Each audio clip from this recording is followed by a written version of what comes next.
Students, आज मैं आपको एक्सरसाइज 5.2 का प्रश्न संख्या 13 से स्टार्ट करने जा रहा हूं। और इससे पूर्व के वीडियो में मैंने प्रश्न संख्या 10 से 12 तक का सवाल बता दिया।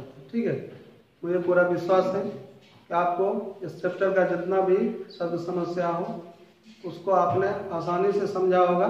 ठीक है, और अगर आपको कहीं भी प्रॉब्लम है आप हमें कमेंट में लिखें, और अगर मेरा वीडियो पसंद हो तो उसे सब्सक्राइब करके लाइक करने का प्रयास करें। ठीक है, तो आपका जो प्रश्न संख्या है हम 13 स्टार्ट करने जा रहे हैं, और ये 13 का प्रश्न मेरा हमारे बोर्ड पर लिखा हुआ है।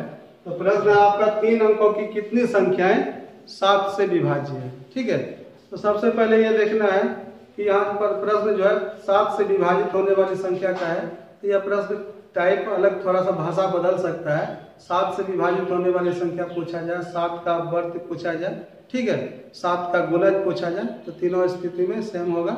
ठीक है, प्रश्न सिर्फ उसका शब्द समस्या थोड़ा सा भाषा बदल सकता है। ठीक है ना, तो इसमें जो है सबसे पहले हम 3 अंकों की संख्या, चूंकि यहाँ लिमिटेशन है तो ओनली 3 अंकों की संख्या को 7 से विभाजित करने के लिए खोजना है कि नंबर ऑफ टर्म यहाँ पर कितना होगा, n = क्या होगा। ठीक है, तो यहाँ पर जो है हम सबसे पहले, हमको पता है कि 3 अंकों की जो संख्या होती है, पहली संख्या 100 होती है, और सबसे बड़ी संख्या जो होती है वह 999 होता है।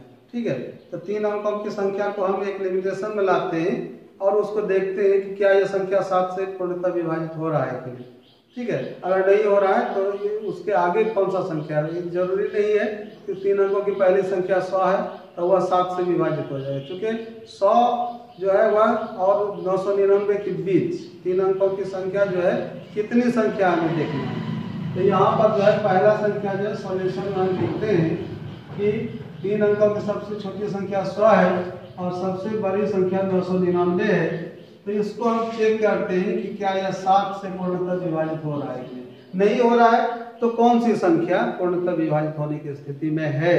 ठीक है, तो 7 से भाग देते हैं, 7 एका 7 आपका कितना बन जाता है 3, 0, 7 चौके 28, शेष बच गया आपका 2। ठीक है ना, तो यहाँ 7 से भाग देते हैं, 7 एका 7, ठीक है, 2, 29, 7 चौके 28, 1 बचा और 9 उतरा, 7 दूना 14, शेष बच गया आपका 5। ठीक है, तो यहाँ पर जो है तो मैंने देखा कि 100 जो है वह 7 से पूर्णतः विभाजित नहीं हो रहा है, और न तो 999 यह भी संख्या 7 से पूर्णतः विभाजित नहीं हो रहा है। तो कौन सी संख्या है, पहली संख्या कौन से विभाजित होगा, हम लिखते हैं पहली संख्या।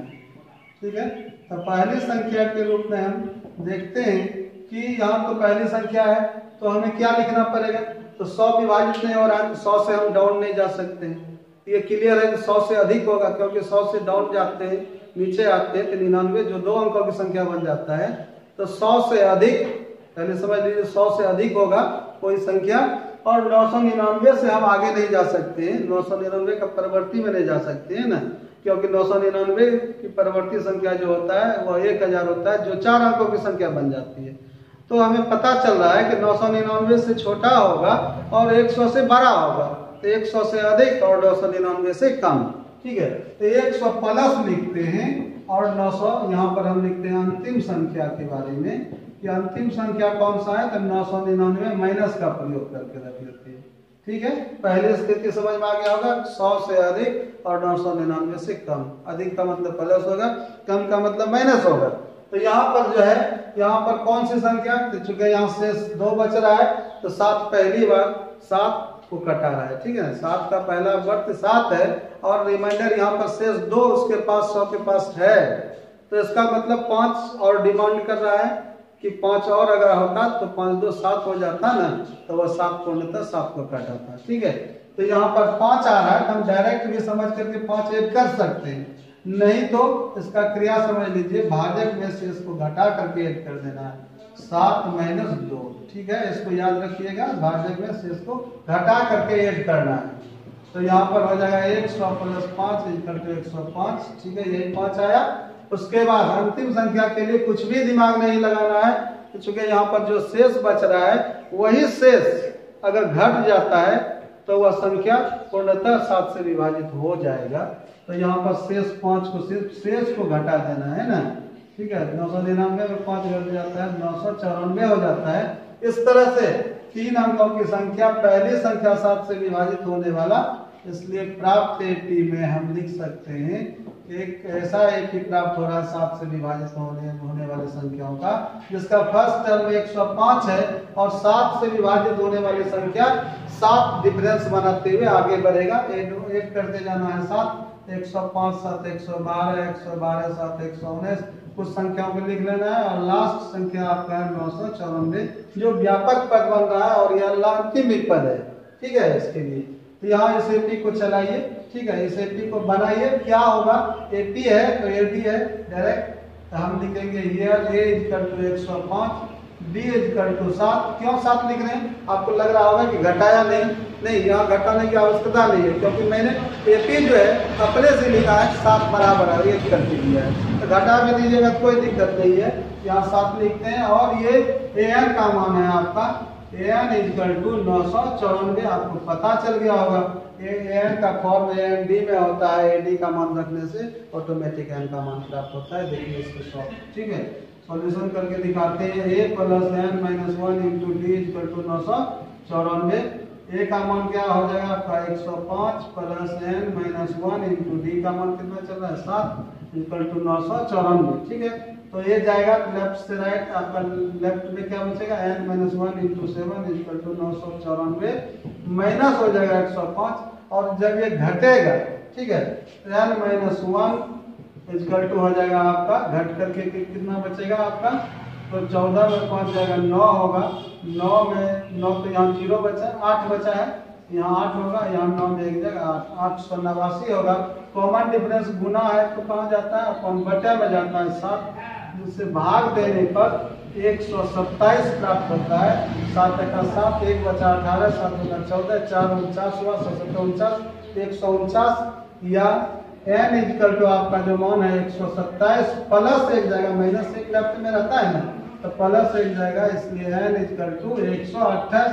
और यह नंबर ऑफ टर्म पदों की संख्या है, इसका मतलब हुआ 7 से विभाजित होने वाले 128 संख्या है, जो 3 अंकों की संख्या है।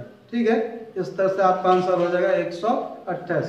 जस्ट इसी टाइप का सवाल आपका, ये आपका प्रश्न संख्या 14 में है, इसको समझिए, जस्ट इसी टाइप का है।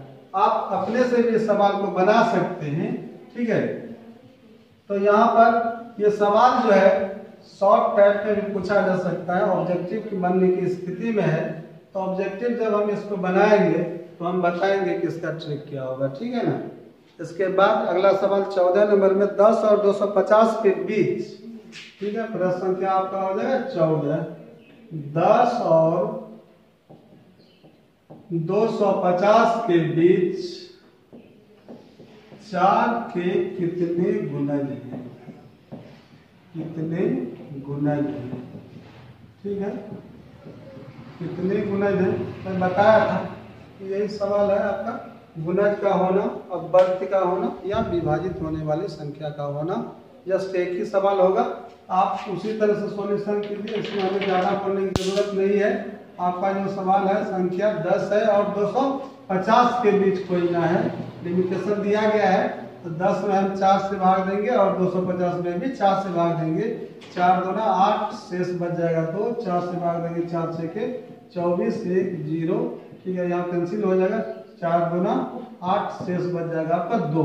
ठीक है, इस तरह से पहली संख्या आपको पता होगा कि पहली संख्या जो है, चूंकि 10 डिवाइड नहीं हुआ, पूर्णतः विभाजित नहीं हो रहा है ना, तो इसका मतलब 10 से अधिक होगा, 10 प्लस लिखेंगे, और अंतिम संख्या में क्या लिखेंगे, पता है आपको कि अंतिम संख्या 250 में विभाजित नहीं हो रहा है, तो 250 माइनस, 250 से नीचे 10 से अधिक। ठीक है ना, तो 10 प्लस होगा और 250 माइनस हो जाएगा।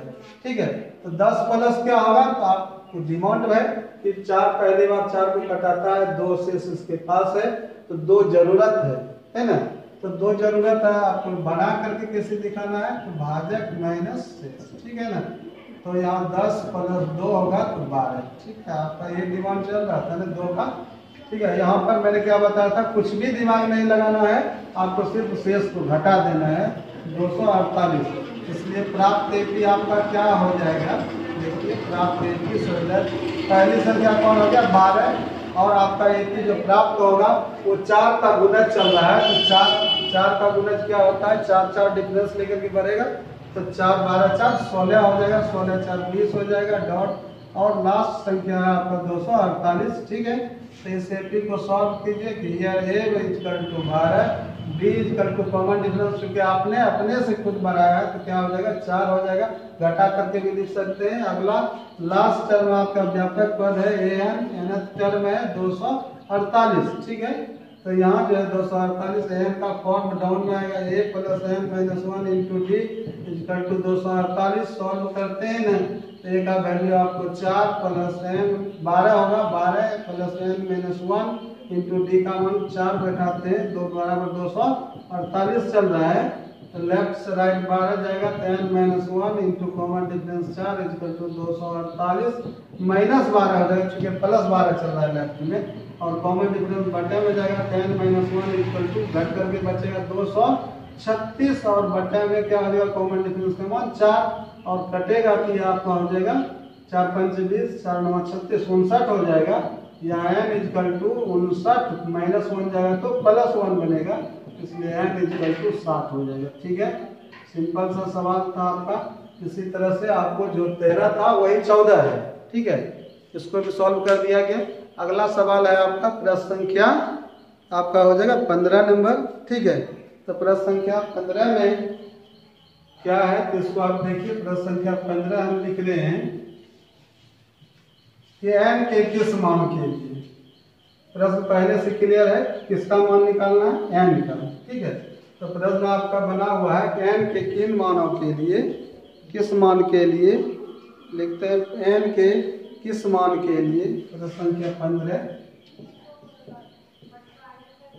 n के किस मान के लिए, मान के लिए। ठीक है, n के किस मान के लिए दोनों समांतर श्रेणियां, दो समांतर श्रेणी है ना, दोनों समांतर श्रेणियां, दोनों समांतर श्रेणियां 63 65 67 पहला है आपका श्रेणियों लिखा हुआ है 63 65 67 एंड डॉट, और पहला एपी हो गया आपका, और दूसरा सेकेंड एपी जो है वो आपका 3 10 17 3 10 17 के nवें पद बराबर होंगे। 3 10 17 के nवें पद बराबर होंगे, बराबर होंगे। ठीक है, n के किस मान के लिए प्रश्नवाचक होगा। तो यहाँ पर ये क्लियर है n के किस मान के लिए, प्रश्न आउट हो चुका है कि n number of term n का मान आएगा। ठीक है, किस मान के लिए दोनों समांतर श्रेणियों के, एक फर्स्ट एपी है ये, सेकंड एपी है ये। ठीक है, यहाँ पर हम सॉल्यूशन आपको पता होगा कि जो हिसाब में दिया है उसको लिखते हैं फर्स्ट एपी के रूप में। फर्स्ट एपी जो है वो आपका फर्स्ट एपी पहला एपी जो है वो आपका चल रहा है 63 65 67 एंड डॉट। ठीक है, एंड सेकेंड एपी लिखते हैं, एंड लिखते हैं यहाँ पर सेकेंड एपी, एंड बना और होता है सेकेंड एपी सर क्या हो जाएगा आपको दिया हुआ है 3 10 17 एंड डॉट। ठीक है, एंड डॉट इसका। तो यहाँ पर पहले क्या करना है, हिसाब को मैंने सिर्फ सॉल्यूशन में लिखा है, फर्स्ट एपी क्या है और सेकेंड एपी क्या है। ठीक है, एपी है तो आप कुछ लिख सकते हैं कि नहीं इसको, तो एपी में हमें कम से कम ए और डी का मान लिख लेना चाहिए। ठीक है, आवश्यकता पड़ने पर उसका मान कहीं पर प्रतिस्थापित करना है। ठीक है, कहीं रखना है। तो यहाँ पर फर्स्ट एपी से हमें ए का मान प्राप्त हो जाएगा, क्लियर। फर्स्ट टर्म में इसका ए हो जाएगा, ए इक्वल टू आपका 63 है। चूँकि यहाँ पर मान बढ़ रहा है तो डी इक्वल टू क्या होगा, मान बढ़ रहा है तो कॉमन डिफरेंस पॉजिटिव ही आएगा ना, तो 65 में 63 को घटा सकते हैं ना आप, तो इक्वल टू क्या हो जाएगा 2 हो जाएगा कॉमन डिफरेंस। ठीक है, तो यहाँ पर जो है चूँकि फर्स्ट एपी और सेकेंड एपी है ना, तो यहाँ पर थोड़ा सा फिर कैलकुलेशन बताएंगे यहाँ पर, इसको पहले रहने दीजिए। इसके बाद इधर चले जाए सेकेंड एपी को स्टार्ट करने के लिए। सेकेंड एपी में फर्स्ट टर्म आपका क्या हो जाएगा समझ में आ रहा है, डी होगा। ठीक है ना, ये फर्स्ट टर्म वहाँ है, फर्स्ट एपी A1 में 2 रहेगा, सेकेंड एपी क्या होता है B1 B2 B3 Bn होता है ना, तो यहाँ B इक्वल टू आपका वैल्यू क्या हो जाएगा 3 हो जाएगा। एंड कॉमन डिफरेंस D का जो मान है वह तो आपका 10 में से 3 घटाने पर क्या हो जाएगा आपका 7 हो जाएगा। ठीक है, तो आपने क्या देखा, फर्स्ट टर्म तो डिफरेंस हो गया A और B के वैल्यू से, A और B लिख दिया गया तो, और लेकिन कॉमन डिफरेंस दोनों जगह मेरा डी लिखना उचित नहीं लग रहा है। ठीक है ना, क्या होना चाहिए, फर्स्ट चूंकि कॉमन डिफरेंस इक्विवेलेंट होगा तो डी चलेगा, दोनों बराबर होगा तब ना डी चलेगा। चूंकि यहाँ पर कॉमन डिफरेंस दोनों स्थिति में फर्स्ट एपी का अलग चल रहा है, सेकंड एपी का अलग चल रहा है, तो हम यहाँ पर सुविधा के लिए फर्स्ट एपी में D1 लिखते हैं कॉमन डिफरेंस को, सेकंड एपी में D2 लिखते हैं। तो इसको क्या बना देते हैं D1, इसको बना देते हैं D2, second common difference second AP के लिए। ठीक है, तो यहाँ पर जो है क्या दिया है, अब हम लिखते हैं कि प्रश्न से क्या लिखते हैं कि दोनों एपी के, है ना, यहाँ किस मान के लिए दोनों समांतर श्रेणियों के nवें पद बराबर है। यहाँ देखिए दिया हुआ है, क्या दिया हुआ है, nवें पद बराबर है। इसका मतलब nवां पद फर्स्ट एपी का an होगा, सेकेंड एपी का bn होगा। तो आप क्या लिख सकते हैं, इसने प्रश्न दिया है कि an बराबर bn। ठीक है, बस यही लिखना है, इसका फॉर्म डाउन में दीजिए, n का मान आ जाएगा। ठीक है, कंप्लीट हो गया। n का फॉर्म क्या हो जाएगा, a plus n minus 1 into D, इसका फॉर्म होगा b plus n minus 1 into D. यहाँ D1 लगेगा, यहाँ D2 लगेगा। ठीक है ना, तो यहाँ a का वैल्यू आपका क्या चल रहा है 63 लेफ्ट में, plus n minus 1, n absent चल रहा है ना, n के किस मान के लिए n एब्सेंट है, n माइनस 1 इंटू D1 का मान यहाँ चल रहा है 2, राइट में आ जाएगा b, फर्स्ट टर्म b का मान क्या है 3 प्लस n एब्सेंट है n माइनस 1, D2 का वैल्यू कितना चल रहा है 7। ठीक है, इसको सॉल्व करना है तो 63 प्लस क्या हो जाएगा 2 गुना n क्या होगा 2n होगा, क्योंकि यहाँ पर दोनों तरफ लेफ्ट और राइट दोनों जगह एब्सेंट चल रहा है ना, इसका कैलकुलेशन क्या हो जाएगा 2 गुना n हो जाएगा 2n माइनस 2 गुना 1 क्या हो जाएगा 2 बराबर राइट में जस्ट इसी तरह से 3 प्लस 7 गुना n हो जाएगा 7n और माइनस हो जाएगा 7 का 7। ठीक है, यहाँ पर वेरिएबल n चल रहा है ना, तो 2n स्टैंडर्ड फॉर्म में आ जाएगा ना, यहाँ लीनियर इक्वेशन बनने की स्थिति बन रहा है, रैखिक समीकरण 2n प्लस आगे लिखा जाएगा 63 माइनस 2 क्या हो जाएगा 61 हो जाएगा, बराबर राइट में क्या हो जाएगा 7n वेरिएबल है तो 7n स्टैंडर्ड फॉर्म में रहेगा आगे, और माइनस 7 में 3 घटेगा विजातीय होने के कारण माइनस 4 हो जाएगा। तो यहाँ लेफ्ट कौन आएगा n वेरिएबल वाला, और राइट मान कौन जाएगा संख्या मान, तो यहाँ हो जाएगा 2n minus 7n equal to minus 4 plus 61 जाएगा तो माइनस 61, या जब इसको घटाते हैं तो निगेटिव में आ जाएगा माइनस में 5n इक्वल टू माइनस में 65, माइनस माइनस कैंसिल हो सकता है, यहाँ पर n इक्वल टू 65/5, ये आपका मान हो गया 13, इसलिए n इक्वल टू 13। और प्रश्न है कि n के किस मान के लिए, तो 13वां जो पद है वो आपस में बराबर है, n इक्वल टू 13 मतलब 13वां पद है ना, आपस में दोनों एपी का बराबर हो जाएगा, इस एपी का भी 13वां पद और इस एपी का भी 13वां पद आपस में क्या हो जाएगा बराबर। ठीक है, ये n का मान क्या निकल गया आपका 13। ठीक है, क्योंकि n के किस मान के, यहाँ पर प्रश्न का जवाब क्या होगा, n का मान क्या है, n इक्वल टू 13, जस्ट इसमें कुछ भी नहीं लिखना है, क्योंकि प्रश्न जो पूछा जाता है उसी के शब्दों में हमें जवाब देना है। बोला n का मान क्या है, तो सिर्फ n बराबर कितना हो जाएगा 13। ठीक है, चलिए आज बस इतना ही, थैंक यू।